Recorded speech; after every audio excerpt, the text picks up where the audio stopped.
안녕하십니까. 보문뉴스 진행을 맡은 사회부장 남상훈입니다.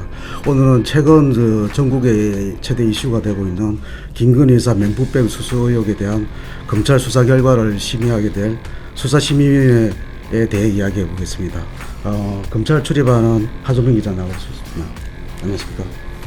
자, 하 기자, 먼저 검찰 수사심의위원회 소집 직전까지 그 과정을 좀 간단히 설명을 좀 해주시죠.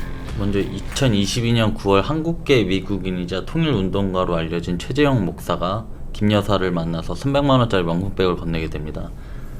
그때 당시 건네면서 이제 최 목사는 김창준 전 미국 하원의원의 사후 국립묘지안전과 자신이 운영하는 통일TV 송출 재개를 요청했다고 알려졌는데요. 이후 최 목사는 1년 2개월 후인 2023년 11월 연담 장면을 몰래 촬영한 영상을 한 언론을 통해 공개하게 됩니다. 이후 검찰 수사는 올해 5월부터 본격적으로 시작이 됐고요. 검찰은 최 목사를 소환 조사하고 김 여사에 대한 출장 조사를 마쳐서 최종 무혐의로 결론을 내게 됩니다. 이후 무혐의 이유로는 청탁금지법상 공직자야 배우자는 처벌 대상이 아니고 명품백은 대가성이 있다고 보기 어려워서 무혐의 결론을 내렸다고 공개를 했는데요.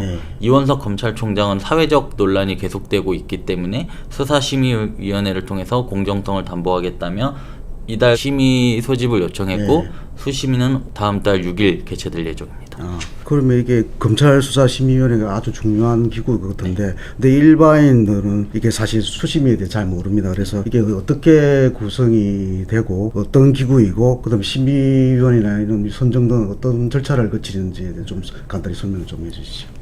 검찰 수심위라고 하는 것은 검찰 수사의 절차 및 결과에 대해서 국민의 신뢰를 제고하기 위해 국민적 의혹이 제기되거나 사회적으로 논란이 많이 되는 사건에 대해서 기소 여부 등을 심의 의결하는 제도입니다.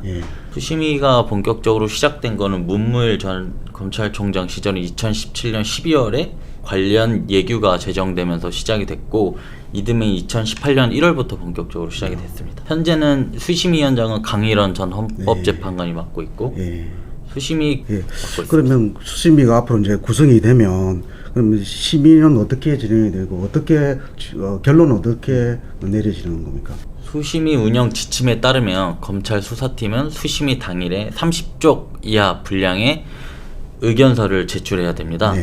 이후 사건 관계인들을 불러서 약 45분 동안 시간을 주고 본인들의 입장이나 관련 내용을 설명할 수 있도록 합니다. 수심위의 모든 회의는 비공개로 진행이 되고, 수심위 결과에 대한 공보나 공개 여부 등도 모두 수심위가 자율로 정하게 됩니다. 그러면 이 수심위는 아주 좀 독립적으로 운영된다고 봐야 되겠네요. 네. 검찰총장의 입김도 잘 들어가지도 않고 이렇게 독립적으로 운영된다고 보면 되는 겁니까? 선정위원을 15명을 선정을 하게 되는데 충분한 논의를 통해 일치된 의견이 도출될 수 있도록 조정을 합니다. 그래서 과반수 찬성으로 이렇게 결론을 내고, 과반수 찬성은 아니고 15명의 의견이 각자 다 다를 수 있어서 기소면 기소 몇 명, 불기소 의견면 불기소 의견 몇 명, 이런 그대로 식으로 의견을 제출하는 겁니다. 그리고 검찰총장의 김 여사 명품 수수 의혹에 대해서 알선 수재나 변호사법 혐의에 대해서도 법리적 심리를 해보라고 지시를 내렸는데, 그러면 이런 혐의가 적용 여부에 대해서 어떻게 보십니까? 먼저 알선 수재 같은 경우는 금품을 받고 이제 다른 사람의 직무에 대해서 잘 처리해주겠다고 약속을 하는 경우가 해당이 되고요. 변호사법 위반은 이제 보통의 전관 변호사들이 내가 해당 담당 검사를 잘 알고 있으니 문제를 해결해 주겠다고 약속하는 경우가 그에 해당할 수 있는데, 법조계에서는 이제 알선수재와 변호사법 위반 모두 혐의 적용이 어려울 것으로 보고 있습니다. 그러면 또 무혐의 처리 가능성도 배제할 수는 없는 상황이네요. 그리고 검찰총장이 수심위 소집을 지시하면서 김 여사 명품법 무혐의 처분에 대해서 증거 판단하고 법리에서 충분히 이루어졌다고 이렇게 평가를 해가지고 앞으로 수심위가 수사 결과에 대해 명분을 주는 요식 절차에 거치지 않는 지적도 나오고, 반면에 총장이 알선수재나 변호사법 위반에 대해서 수사위에서 검토해보라고 이렇게 말한 것과 관련해서는 수심위에서 기소나 추가 조사 이것도 나올 수 있다고 보는데, 하 기자는 수심위 결과를 어떻게 전망하십니까? 앞서 말씀드렸듯이 법조계에서는 알선수재하고 변호사법 위반 모두 법원에서도 적용이 어렵다고 보고 있기 때문에 저 역시도 비슷한 결과가 나올 거라고 보고 있는데요. 알선수재의 경우는 이제 구체적인 현안 해결을 위해서 금품을 주고받은 점이 인정이 돼야 되는데 이번 사건의 경우는 이제 내용 입증이 쉽지 않은 상황입니다. 그리고 알선수재에 앞서 현재 적용된 청탁금지법 자체가 알선수재가 너무 이제 법리적 구성이 어렵기 때문에 청탁금지법을 만든 것인데요. 청탁금지법이 적용이 어렵다면 알선수재의 적용은 그보다 더 어렵다고 봐야 됩니다. 또 변호사법 위반의 경우도 특정 현안의 해결의 대가로 금품을 수수했다는 점이 명확하게 드러나야 되는데요. 법원에서도 현안과 관련된 해결을 약속하고 금품을 받은 부분이 명확히 입증되지 않으면 무죄를 선고한 경우가 자주 있습니다. 근데 최 목사는 뭐 주장하기를 자기는 몇백억을 주면서 김창준 전 미국 하원 의원의 군인묘지이장 관련해서 요청을 했고 그 상황에서 보훈부 직원으로부터 연락도 받았다. 이런 이야기도 했는데 이것 가지고는 그 적용이 쉽지 않은 겁니까? 일단 최재형 목사가 검찰 수사에서 관련 내용을 진술한 것은 맞고 검찰에서는 이제 또 뭐 김 여사 측과 보훈부 뭐 청와대 행정관 분들에 대한 조사를 진행을 했는데 그 부분이 이제 명확하게 입증이 안 된 것으로 알려져 있기 때문에 아무래도 청탁금지법은 적용이 좀 어려운 것으로 보고 있습니다. 그러면 수심위가 내달 6일 열리는데 이 결정이 곧바로 나올 수 있는 건지 아니면 조금 늦춰서 나올 수도 있는지 어떻게 보십니까? 먼저 결론부터 말씀드리면 이 총장 임기 내에 결론을 내는 것은 가능하다고 봅니다. 일단 9월 6일 수심위가 개최되고 그날 결론이 나올 가능성이 가장 높은 상황입니다.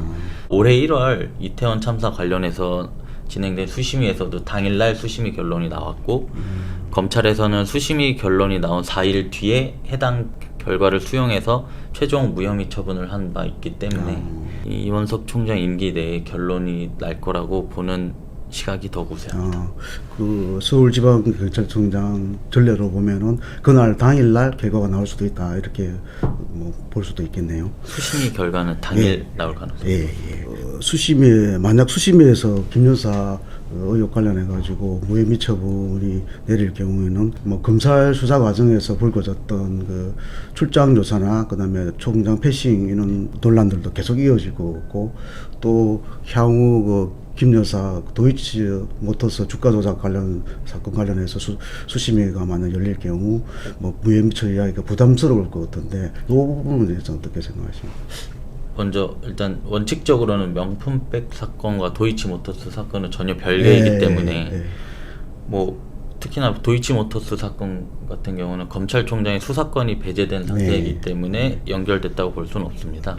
다만 정치권에서 특히 야당을 중심으로 이제 뭐 김 여사에 대한 공세가 계속되고 있고 지금도 김 여사 특검하자고 특검에 대한 이제 뭐 목소리를 높이고 있는 상황이기 때문에 검찰에서는 어쨌든 수심위 결론에 촉각을 곤두세울 수밖에 없을 것 같습니다. 만약에 수심위 결정이 뭐 권고사항이긴 하지만 역대로 보면 15건 중에 11건 정도가 수용이 됐는데 그 수심위에서 기소 권고를 했을 때 검찰에서 반대할 가능성도 있습니까? 원칙적으로는 수심위의 결론은 권고사항입니다. 반드시 따라야 되는 규정이 아니기 때문에 검찰에서 충분히 수심위에서 기소 처분을 내린다고 해도 본인들의 이제 수사 결과에 따라서 불기소 처분을 할 수 있는 상황이고요. 지난 2020년 이재용 삼성전자 회장의 부당 합병 의혹 사건에 대해서도 수심위에서는 이제 수사 중단과 불기소 권고를 내렸는데 검찰에서는 최종적으로 이 회장을 불구속 기소한 바 있습니다.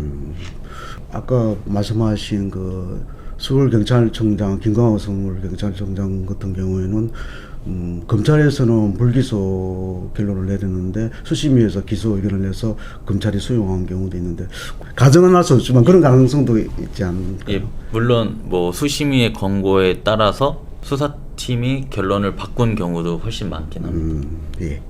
자, 오늘 내달 6일 열린 수심위가 어떤 결론을 내도 파장이 일 것 같습니다. 수사 결과에 따라서 야당에서 크게 반발할 수도 있고 검찰 내부에서도 반발할 수도 있을 것 같습니다. 저희들이 준비한 내용은 여기까지입니다. 감사합니다.